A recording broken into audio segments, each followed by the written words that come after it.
사도행전은 항상 그 키포인트를, 그 중심을 어디에 둬야 되냐. 예루살렘 마가다락방을 시작했던 그리스도의 복음이 확장되어 가는 과정이에요. 확산, 복음의 확산, 혹은 복음의 팽창, 또 다르게 말하면 하나님 나라의 확장. 그러니까 복음을 통해서 하나님 나라가 어떻게 확장되어 가는가. 이 팽창이란 말은 굉장히 적극적인 말이죠. 힘차게 퍼져가는 것을 팽창이라 그런다. 그러니까 오순절 성령께서 임하신 이유도 복음의 팽창이죠. 하나님 나라의 확장이죠. 그러니까 마가다락방에 모여있던 120명에게 모두에게, 한 사람도 빠짐없이 모두에게 성령이 강력하게 임하셨던 것은 그들을 거기 두기 위한 것이 아니라 복음을 팽창시키기 위한 하나님의 분명한 목적이 있었다 하는 것을 우리가 알아야 되고요. 그 복음이 예루살렘으로 퍼지고 유대 지역으로 퍼지고 이제 사마리아로 올라가잖아요. 사마리아의 빌립이라고 하는 집사 평신도를 통해서 굉장한 표적들이 일어났고, 그리고 그 복음이 이렇게 가죠. 다시 이렇게 누구를 통해서요? 베드로를 통해서. 베드로를 통해서 이렇게 루다, 요빠로 퍼져가요. 우리가 지도를 보면 여기가 이렇게 되고 여기가 지중해거든요. 그러니까 지중해 연안에 있는 루다, 요빠까지 요 과정에서 베드로를 쓰시는 거예요. 그러니까 우리가 사도행전을 자세히 보면 그 지역의 복음이 이렇게 확산되는 과정 속에서 하나님이 쓰시는 사람들이 있어요. 하나님이 베드로를 다 쓰신 것도 아니고, 요한을 다 쓰신 것도 아니고, 스데반을 다 쓰신 것도 아니고, 빌립을 다 쓰신 것도 아닙니다. 그러니까 그 과정에 복음이 팽창되고 하나님 나라가 확장되어 가는 과정에 하나님이 그 지역마다 쓰시는 사람들이 예비되어 있더라고요. 하나님이 준비해 놓으신 거예요. 오늘 본문은 이제 어제 우리가 예루살렘에서 이렇게 올라가면 여기가 루다, 그 다음에 요빠까지 우리가 공부했잖아요.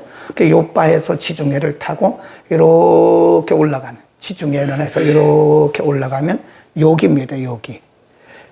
잘 보세요. 이렇게 여기가 예루살렘, 이렇게 가서 루다, 요빠. 요빠는 항이 있는 곳이죠. 항구. 이 지중해 연안을 타고 쭉 올라가면 여기 꼭대기쯤에 가이사라라는 곳이 있어요. 성경에 가이사라 빌립보라는 곳이 있고 가이사라라는 곳이 있는데, 가이사라는 여기입니다. 가이사라 빌립보는 이쪽에 헬몬산 쪽이에요. 그러니까 이쪽입니다. 지금 지중해 연안을 타고 쭉 올라가서 가이사라. 여기에 누구를 하나님이 예비해 놓으셨냐면 오늘 본문에 고넬료라는 사람을 준비해 놓으셨더라고요. 봅니다. 1절 가이사라에, 거기 줄거세요. 어디인지 아시겠죠? 가이사라가. 그러니까 루다, 요빠 위로 쭉 올라가서 가이사라입니다. 가이사라에 고넬료라 하는 사람이 있으니 이달리아데라 하는 군대의 백부장이라. 사람은 로마 군대가 파송한, 오늘날로 말하면 장교입니다. 장교, 중대장급의 장교. 근데 이 사람이 이 가이사라에 주둔하고 있는 거예요. 로마 군대가 가이사라 지역에 고넬료라고 하는 사람, 그러니까 여러 군대가 있었는데 거기에 군대 백부장, 장교, 오늘날로 말하면 중대장급의 고넬료라고 하는 사람이 거기에 살고 있었다는 거예요. 주둔하고 있었다는 거예요. 근데 그 사람에 대해서 뭐라고 말씀했냐면 2절에 보면 그가 경건하여 온 집으로 더불어 하나님을 경외하며 백성을 많이 구제하고 하나님께 항상 기도하더니 3절 시작. 하루는 제9시쯤 되어 환상 중에 밝히 보매 하나님의 사자가 들어와 가로되 고넬료야. 고넬료라고 하는 사람이 어떤 사람인가를 말씀해요. 혈통은 이방인입니다. 그의 직업은 군인입니다.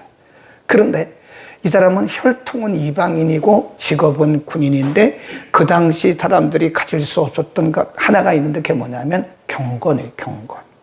온 가족으로 더불어서 하나님을 예배하고 경외하고 주변에 있는 가난한 사람들을 자비로 다 돕고 섬기는 그런 사람.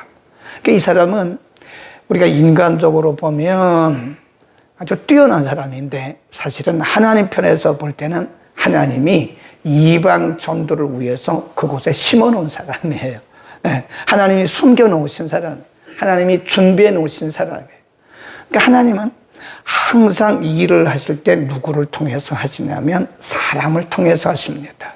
그러니까 이런 사람, 이렇게 준비되어진 사람이 가이사라에 숨겨져 있는 거예요. 하나님께서 그곳에 이 고넬료라고 하는 사람을 가이사라에 이렇게 준비해 놓으셨다.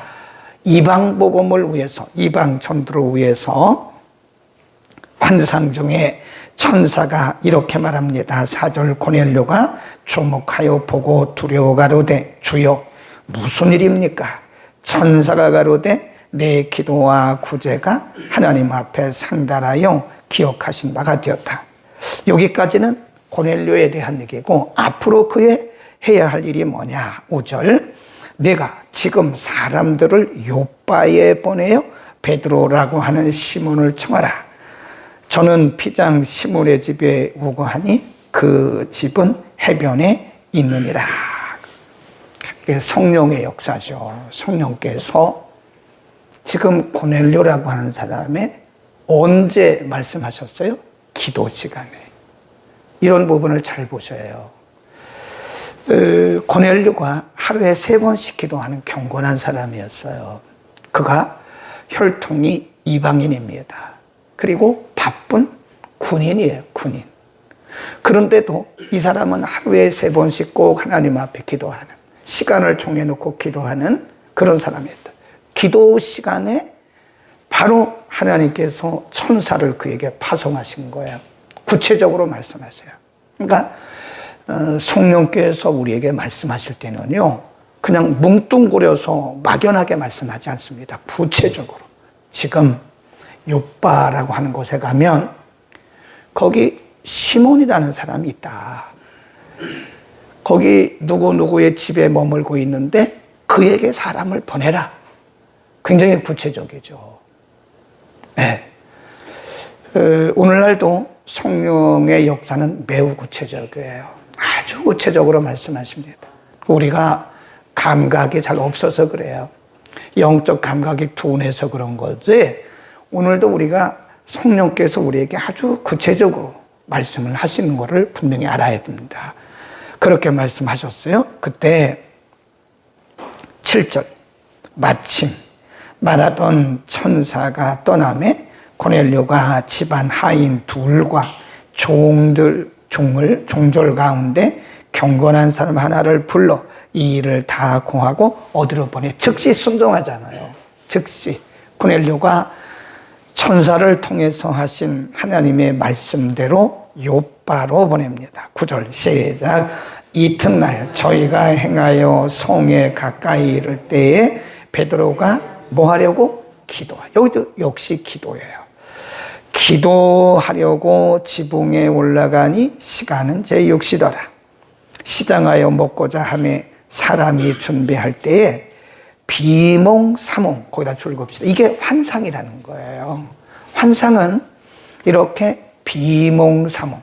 우리 편에서 볼 때는 비몽사몽입니다. 하나님 편에서 볼 때는 영안을 이렇게 여시는 거예요. 그게 비몽사몽입니다.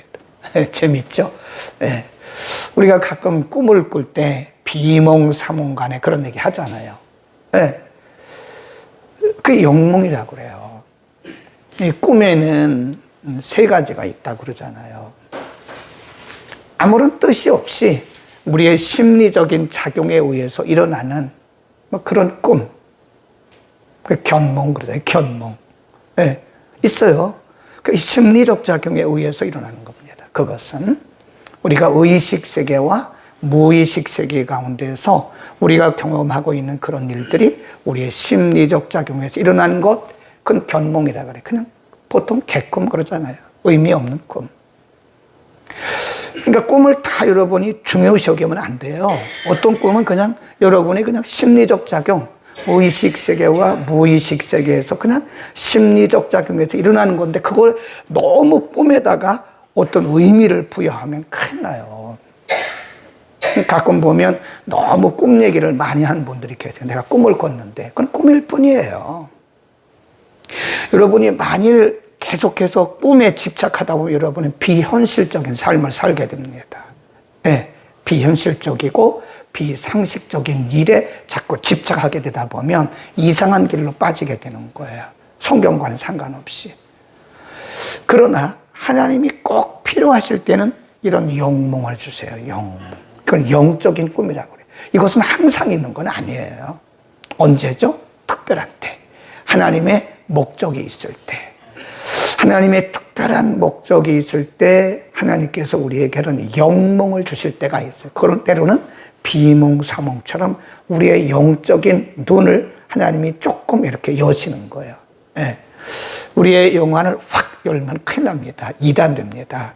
감각이 그 감당이 안 되죠. 그러니까 하나님이 조금만 열어주십니다. 비몽사몽 간에 하늘에서 이 보자기 같은 네 구덩이를 딱 맨 보자기 같은 것이 쭉 내려와요. 근데 보니까 그 안에 네 발 가진 짐승, 부정한 짐승 이런 것들이 가득한 거예요. 근데 음성이 들리기를 베드로야 일어나서 잡아먹어라. 이게 베드로는 혈통이 유대인입니다. 유대인들은 레위기를 따르는 그런 구약적 전통을 따르는 습관이 있어요. 오늘날로 말하면 돼지고기 뭐 이런 거 안 먹죠. 네 발 짐승 이런 거 잘 안 먹죠. 그러니까 베드로가 말하기를 이렇게 말합니다. 나는 그런 거를 한 번도 잡아먹은 적이 없습니다. 13절. 그 안에는 여러 가지 각색 네 발 가진 짐승과 기는 것과 공중에 나는 새들이 있는데 13절 베드로야 일어나 잡아먹으라 하거늘 베드로가 가로되 주여 그럴 수 없나이다. 속되고 깨끗이 아니한 물건을 내가 언제든지 먹지 아니하였었나이다 한데 15절 시작. 또 두 번째 소리 있으되 하나님께서 깨끗게 하신 것을 내가 속되다 하지 말라. 그리고 세 번째 그런 부분이 보이고 다시 환상이 사라진 거예요. 여기 보자기 안에 있는 그 정결하지 못한 기는 것, 땅에 기는 것, 네 발 가진 짐승, 레위기에서 말한 그 부정한 짐승들은 다 누구를 상징하냐면 이방인이에요, 이방인. 하나님의 환상을 통해서 베드로에게 말씀하세요. 지금 누가 와 있어요? 고넬료가 보낸 사람 둘이 지금 베드로의 집 앞에 와 있다고요. 바로 그들을 만나기 전날, 바로 그 전에 하나님께서 환상을 통해서 말씀하는 거예요. 그들 다 누구죠? 이방인이거든요. 사람들이 너를 부르러 올 거다. 그럼 가라 그 얘기거든요. 그러니까 베드로의 관점은 지금까지 살아왔던 베드로의 관습, 그리고 그의 관점, 그리고 신앙적인 습관은 뭐냐면 이방인들과 함께 하지 않는 거죠. 할례받지 않는 사람들과는 교제를 하지 않는 거죠. 근데 비몽사몽간의 환상을 통해서 하나님께서 베드로에게 말씀하신 거예요. 저는 그런 부정한 사람, 할례받지 않은 사람들과는 교제할 수도 없고 그들에게 복음을 전할 수 없습니다. 그러니까 하는 말씀이 내가 깨끗게 한 것을 내가 속되다고 말하지 마라. 그러니까 사람의 관점에서, 너의 관점에서 지금까지 가져왔던 너의 신앙적 관점과 관습에서 사람을 평가하지 말라, 그런 얘기죠. 그래서 지금 내일 본문에 가보면 이제 베드로가 고넬료가 보낸 사람들을 따라서 고넬료 집에 가요. 그러니까 지금 이것이 뭐냐면 베드로를 통해서 이방 지역의 복음이 증거되는 과정이에요. 그 과정에서 누구를 쓰셨냐면 바로 고넬료라고 하는 로마 군대의 장교를 하나님이 쓰셨다라고 하는 것입니다. 그러니까 복음이 확산되어 가는 과정에는 언제나 그 사람들이 준비되어 있어요. 그러니까 우리가 걱정하지 않아도 되는 것은 누가 가지? 걱정하지 마세요. 하나님께서 예배해 놓으시고 하나님께서 준비해 놓으신 사람들이 다 있다니까요. 우리가 미리 걱정할 거 없어요. 네. 그 지역마다 하나님은 이미 준비되어진 사람들을 거기 다 숨겨 놓으신 거예요. 여기서 우리가 두 사람의 공통점이 뭐냐? 고넬료가 천사를 통해서 하나님의 음성을 들은 시간이 언제예요? 기도 시간. 기도 시간. 베드로가 비몽사몽간의 환상을 본 시간이 언제예요? 기도 시간이에요. 그러니까 성령께서 우리에게 이렇게 구체적으로 세밀하게 말씀하신 시간은 기도 시간입니다. 물론 때로 우리의 삶의 현장 속에서 우리의 생활 가운데서 말씀하실 때도 있어요. 근데 대부분 보면 기도 중에 하나님의 세미하신 음성을 듣는 것이고 기도 중에 이런 환상을 보는 거예요. 베드로도 기도 중에, 그리고 고넬료도 기도 중에. 그다음에 또 한 가지, 오늘 이 본문을 통해서 우리가 알아야 되는 것은요, 하나님이 어떤 일을 하실 때 누구를 통해서 하신다고 그랬어요? 사람을 통해서 하세요. 사람. 하나님이 역사하실 때는 반드시 거기에 사람이 있어요. 하나님께서 예비해 놓으신 사람이 거기에 준비되어 있습니다. 하나님은 사람을 통하지 않고는 일하지 않습니다. 하나님의 역사는 사람을 통해서 일어난다고요. 그런데 지금 보면 고넬료가 기도 중에 천사를 통해서 주신 하나님의 음성을 들었고, 베드로도 기도 중에, 그러니까 하루 차이예요, 하루 차이. 시간적으로는 24시간이 안 됩니다. 하루 사이에 하나님이 이쪽에는 이렇게 말씀하셨고 이쪽에는 이렇게 말씀하신 거예요. 이거를 뭐라 그러냐? 쌍방감동이라고 써놓으세요. 쌍방간에 하나님께서 감동하시고 역사하십니다. 그러니까 우리가 어떤 일을 놓고 어떤 제목을 놓고 기도했는데, 그래서 우리가 다 같이 기도해야 되는 거예요. 어떤 문제가 있으면 이것이 하나님의 뜻인지 아닌지를 알기 위해서는 우리가 다 같이 기도해야 됩니다. 예, 둘이면 둘이, 어떤 문제가 두 사람의 관계된 문제다 그러면 둘이 기도해야 돼요. 셋이 관계되었다 그럼 셋이 다 기도해야 돼요. 그리고 그들의 응답을 서로 취합을 해야 돼요. 예, 둘이면 서로 상대방의 응답에 대해서 서로 이렇게 물어봐요. 집사님은 어떤 응답을 받으셨어요? 아니면 어떤 감동이 있으셨나요? 네, 셋이면 각자의 감동, 성령께서 주신 각자의 감동을 다 물어봐야 돼요. 근데 각자가 틀려요, 이게. 그러면 예를 들어 셋이 어떤 문제를 놓고 기도했는데 각자가 다 달라요. 그럼 이건 다시 기도해야 돼요. 그럼 그것은 아직 그 중에 한 사람은 맞을 수 있어요. 셋이 기도했는데 다 다르다. 그 셋 중에 한 사람을 맞을 수 있어요. 둘은 아닐 수가 있는 거죠. 누가 맞는지 모르죠. 서로 자기가 하나님의 뜻이라고, 자기가 하나님의 음성을 들었다고, 하나님의 감동을 받았다고 말할 수 있겠지만, 그러나 둘은 아니고 한 사람을 맞고, 근데 누가 맞는지 몰라요. 다시 기도해야 돼요. 그래서 기도했는데 둘이 일치가 돼요. 그럼 그쪽이 맞아요. 둘이 일치가 된다. 그럼 그쪽이 맞습니다. 그러니까 성령은 이렇게 볼 때 물론 어떤 경우는 전혀 다른 경우도 있는데 대부분 보면 쌍방간의 감동이 같은 거예요. 그래서 옛날에 우리가 그걸 뭐라 그러냐면 이심전심이다. 그렇잖아요. 이심전심이다. 예, 네, 그래요. 같은 마음을 주시는 거죠. 둘이 기도했어요. 근데 전혀 달라요. 둘이 어떤 문제를 놓고 기도했는데 둘이 기도했다고. 근데 다 달라요. 둘 중에 하나는 아닌 거예요. 그럼 다시 기도해야 돼요. 어느 순간에 기도를 했는데 둘이 마음이 딱 맞았어요. 그러면 그게 하나님의 뜻일 수가 있는 거예요. 그러니까 지금 고넬료에게 24시간이 안 된다니까요.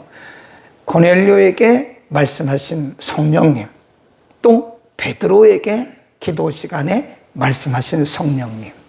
그러니까 우리가 부부간에도요, 이게 인간적으로 하지 마세요. 인간적으로 하지 마시고 기도합시다 그래요. 어떤 문제를 놓고 부부간에도 기도하라고요. 남편의 생각과 아내의 생각이 합치가 돼요. 같아요. 그러면 그건 또 하나님의 뜻일 수가 있죠. 물론 어떤 때는요, 전혀 이렇게 다를 때도 있어요. 그러니까 제가 늘 얘기하기를 기도하라는 거예요. 기도하고 의견들을 취합하라는 거예요. 그래서 저는 학생들이 이렇게 상담으로 오면요, 물어봐요. 당신 아내가 그거에 대해서 오케이 했어요? 당신 아내가 그거에 대해서 동의했어요? 아니요? 그러면 하지 마세요. 했어요. 이것이 모든 사람들에게 100% 다 적용되는 건 아닙니다. 때로는 이것과는 전혀 반대일 수도 있어요. 네. 그러나 보통 볼 때는 일반적으로는 이게 쌍방 영감이 같이 오는 거예요. 쌍방 감동이 같이 오는 거예요. 그러니까 가정에서도 그렇고 교회에서도 그렇고 어디서든지 우리가 기도하고 서로 의견을 조합하는 게 맞습니다. 그러니까 내 생각을 막 고집하고 가다 보면 큰일 나요. 그건 하나님의 뜻과 상관없이 그냥 막 가는 거라니까요. 옛날에 어떤 분이 자기 자녀를 위해서 기도를 하는데 너무 열심인 거예요. 그 자녀가 하나가 있으니까 그 자녀 하나 잘 키우려고 모든 힘을, 모든 재정을 다 거기다 집중하는 거예요. 네. 근데 어느 날 애를 학교 보내고 교회 와서, 이분은 꼭 10시에 와서 기도하더라고요. 교회 꼭 아침에 애 학교 보내고 남편 출근시키고 아침에 집안 청소 깨끗이 다 해놓고 아침 10시가 되면 꼭 교회 와서 기도를 해요.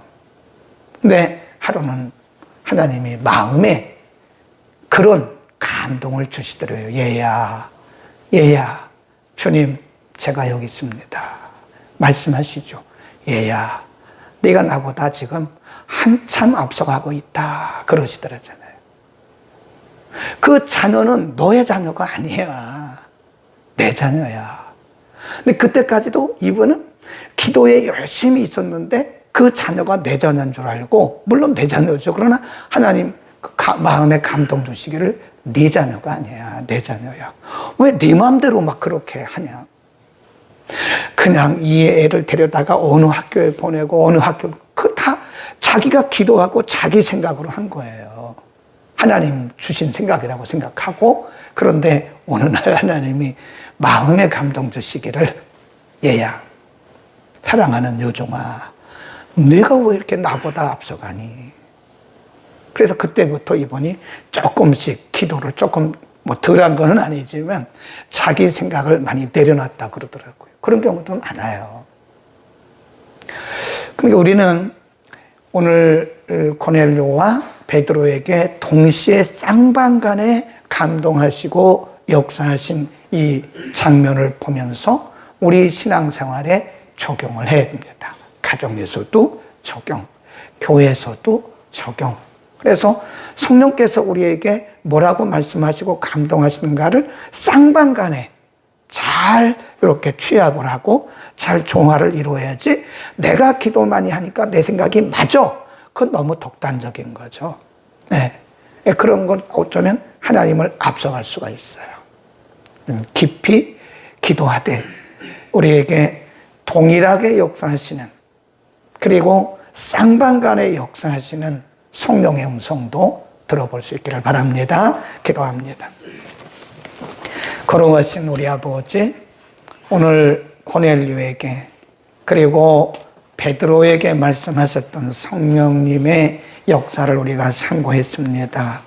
고넬료도 기도 시간에, 베드로도 기도 시간에 하나님의 음성을 들었고 비몽사몽간 환상을 보여주셨습니다. 하나님, 오늘도 우리가 기도하는 중에 하나님의 세미하신 음성을 듣게 하옵소서. 하나님의 역사는 쌍방간의 감동과 감화심이 있음도 우리에게 가르쳐 주셨습니다.